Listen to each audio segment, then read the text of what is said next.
Hi guys, welcome to my YouTube channel. So before we get started, make sure to hit the like button, also subscribe to my channel. Today we will talk about stock market investing for beginners. So make sure to watch the full video. The idea of investing can be intimidating if you're just starting out, but it's an important part of saving for various financial goals and building wealth.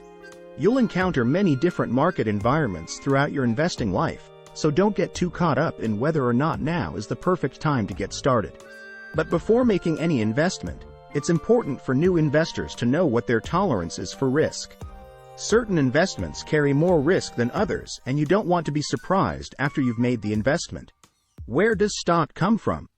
Public companies issue stock so that they can fund their businesses. Think about how long you can do without the money you'll be investing and whether you're comfortable not accessing it for a few years or longer. The shareholders get any dividends plus any appreciation in the price of the shares. They can also watch their investment shrink or disappear entirely if the company runs out of money. How to start investing in stocks. 8 tips for beginners. 1. Buy the right investment. Buying the right stock is so much easier said than done. Anyone can see a stock that's performed well in the past, but anticipating the performance of a stock in the future is much more difficult. If you want to succeed by investing in individual stocks, you have to be prepared to do a lot of work to analyze a company and manage the investment. When you start looking at statistics, you've got to remember that the professionals are looking at each and every one of those companies with much more rigor than you can probably do as an individual. So it's a very difficult game for the individual to win over time, says Dan Keaty, CFP, Chief Financial Planning Strategist at TIAA. If you're analyzing a company, you'll want to look at a company's fundamentals, earnings per share, EPS, or a price-earnings ratio, for example. But you'll have to do so much more. Analyze the company's management team, evaluate its competitive advantages, and study its financials, including its balance sheet and income statement. Even these items are just the start. Keaty says going out and buying stock in your favorite product or company isn't the right way to go about investing. Also, don't put too much faith in past performance because it's no guarantee of the future. You'll have to study the company and anticipate what's coming next, a tough job in good times. 2. Avoid individual stocks if you're a beginner. What they forget about is that often they're not talking about those particular investments that they also own that did very, very poorly over time, Keaty says. So sometimes people have an unrealistic expectation about the kind of returns that they can make in the stock market. And sometimes they confuse luck with skill.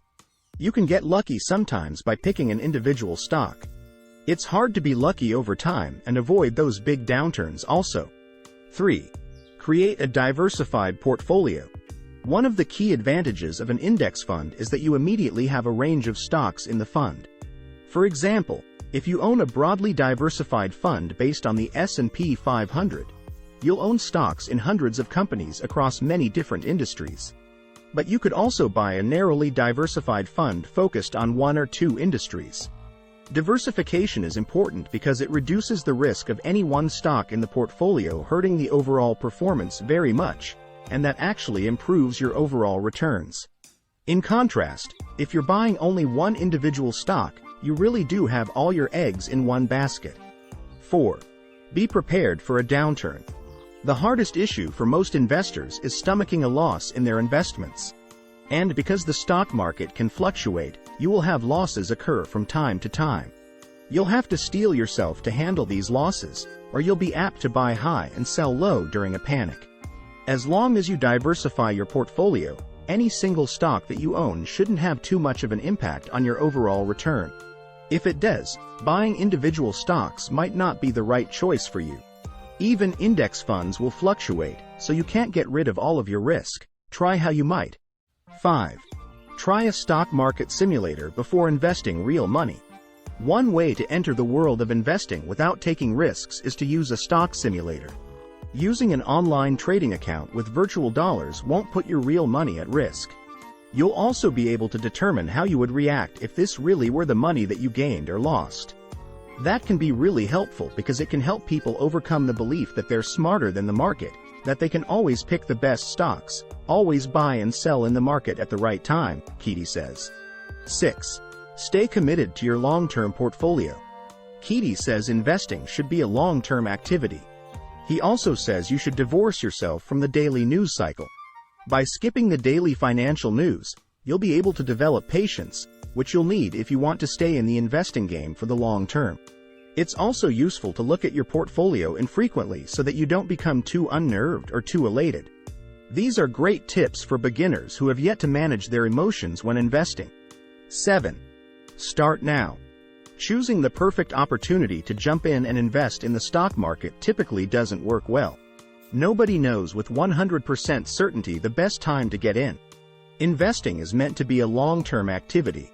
There is no perfect time to start.